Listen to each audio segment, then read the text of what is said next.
Okay, so detoxification. My name's Sharon, Meyer. I'm the Integrative Functional Nutritionist at the Institute for Health and Healing, and we are the Integrative program for Sutter.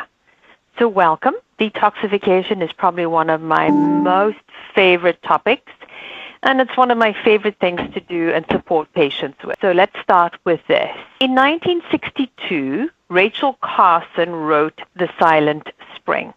And one of the things she wrote was, for the first time in the history of the world, every human being is now subjected to contact with dangerous chemicals. And this is from the moment of conception until death. She wrote that in 1962. So what does detox mean? It really means assisting the body with the removal of everyday toxins. And this may be because we find ourselves living in a very heavily industrial time. You know, pollutants regularly permeate our food, our air, our water, our personal care products, even the clothes we wear. All of these pollutants or chemicals are impacting how our body functions. So it's been estimated that over 80,000 chemicals are presently used in the U.S. And some of these have not even been extensively tested for their effects on human health. So we're kind of like guinea pigs with all these chemicals that we're encountering all the time. And so what it's really showing, the research is showing, that we come into the world with a really heavy toxic load. You know, up to 232 toxic chemicals have been found in the umbilical cord of babies. So what it shows is that these infants are exposed to such a host of dangerous substances while still in utero. So we're carrying this load of toxins within us. And the problem is they impact us constantly, and we'll talk a little bit more about that as we go through. But you know, as we age, this gets to be a real problem because this toxic load or toxic burden continues to compound, which means is that we get more and more and more of that. And what they now know, or scientists that is, they estimate that everyone alive today carries within his or her body at least 700 contaminants. It's huge. And actually, as I'm talking about this could be something that could be a little disheartening, if not a little bit overwhelming. So what we know now is that there's so much literature that actually supports the growing association between exposure to toxins like heavy metals, things like mercury, arsenic, lead, hormones. You know, we're finding a lot of growth hormones, synthetic estrogens in the plastics, and industrial plasticizers like BPA. All of these are impacting us in so many different ways, certainly from a neurobehavioral point of view, reproductive, musculoskeletal diseases, attention deficit disorder, autism, infertility, fibromyalgia. We also know that this impacts our blood sugar and insulin mechanisms. It's about how we break down our hormones and clear that through the body. So the question is, well, what do we do about that? So besides getting a little stressed over that, because stress, of course, we know what that does to the body, there are many things that we can do.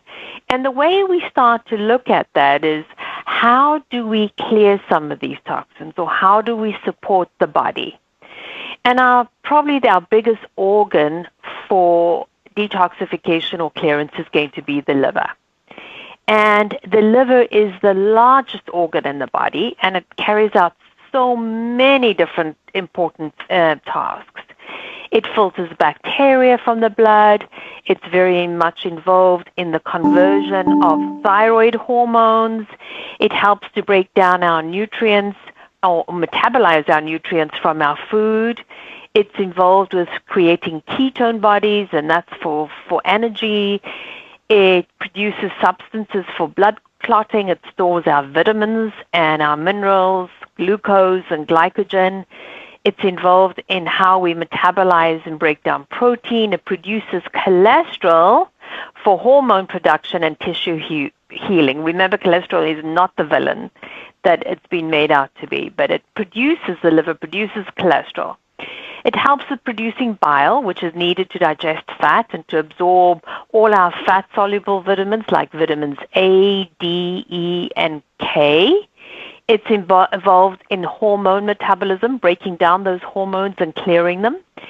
I think I said filters blood, but if I haven't, I'm saying that again. And then it removes toxins, the endotoxins, so we make things in the body, but our gut bacteria also produce things like endotoxins. It removes pesticides, herbicides, medications, and much more. So we want to support this liver because it's such an important hormone. And one of the ways that we do that is we can do cleanses over time.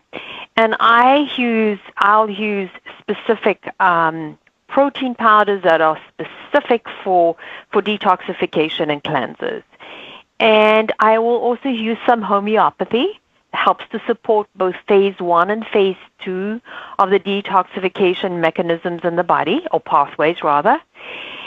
And then the food plays a huge role. So when we do cleanses, we really want to be looking at how many vegetables we can consume in a day. They are absolutely primary. And most importantly are going to be the cruciferous vegetables. So things like broccoli and cabbage and cauliflower and kale and bok choy, or Brussels sprouts, all of these really support both phase 1 and phase 2 of our detox systems. And they're important for detoxification. So even as a general cleanup in a day, you might want to consider having at least one serving of those. And then all the other vegetables play such a huge role. You might even want to start the day with a cup of hot water and half a lemon. That's really good for supporting the bile. You could even use apple cider vinegar if you wanted to do that. So besides the water in the morning, you have got to drink a lot of water through the course of the day. You want to make sure that there's enough fiber in the diet because you've got to be pooping. If you're wanting to clear these toxins, you've got to clear them out the body, and then the pooping is important. So going back to the liver, this phase 1 and phase 2. Phase 1 breaks down a toxin, converts it into a water or more water-soluble molecule, hands it to phase 2, and then it gets excreted either through the bile and then out through the stool. Otherwise, it goes through the kidney, and you breathe it out, or you urinate it out, or you sweat it out. So those are very basic description for an extremely complicated system. So bowel movements are extremely important. Otherwise, those toxins are recycling through the body. They're not doing you any good whatsoever. And then broths are really a good idea. So you could have a cup of broth a day with lots and lots of vegetables too. But this is part of what I would consider a 7-day cleanse. You never want to heat your food in plastics because these will release BPAs. And how often I've walked into our clinic kitchens and I've seen people using microwaving plastics in the kitchen, and it drives me crazy. You know the top of the polystyrene cup that you get from Starbucks, the plastic cup, the filter thing? You don't want to be using that either because the heat releases the BPAs that's in that plastic, and you're sipping this. So throw off the tops. You might want to, if you're walking from Starbucks or you're going somewhere, you might want to use that for preventing yourself from burning, but don't sip it through those holes. It's not great at all. So we want to see different ways that we can actually reduce the amount of plastics because that BPA is extremely dangerous and it's difficult to get rid of. You never, and here's the other part too. You might want to consider if you've got any of the pans or the pots that have that lining, the Teflon lining, this would be a good time to throw them out because they're extremely difficult to clear. And again, it's extremely difficult and it's toxic to the body as well. Please. Hello? Can you mute your phone, please? So that's one of those. Where was I now? Okay. And then you could use some Epsom salt. So Epsom salt is really good for soothing, relaxing, and detoxing. So you might not have a bath, but you can take some of that Epsom salt, and just before you're about to jump in the shower, you can just spread it all over your body and just rub it in with a little bit of a warm, wet washcloth. And you'll absorb that. But because there's so many, it's such a high amount of magnesium, it actually helps with detoxification as well. Skin brushing, really good, because now you're moving the lymph system, and that can remove some of the toxins from the body. When it comes to makeup, be very clear and sure of the quality of your makeup. We know that lipsticks are extremely high in lead and some other toxins. So be careful about what you buy. You might want to check out the Environmental Working Group, EWG, because they look at toxins in all kinds of aspects of our life. So you could start off with your food, because that's really important. And you could look at the 15, the Dirty Dozen and the Clean 15. That gives you an indication of what are the foods that absolutely have to be organic and pesticide-free, and then others that you can actually get away with. For example, an avocado, because it's got the thick skin on it, it doesn't have to be organic.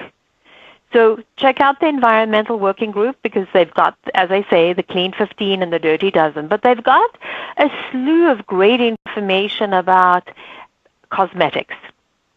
Things like even using sunblock.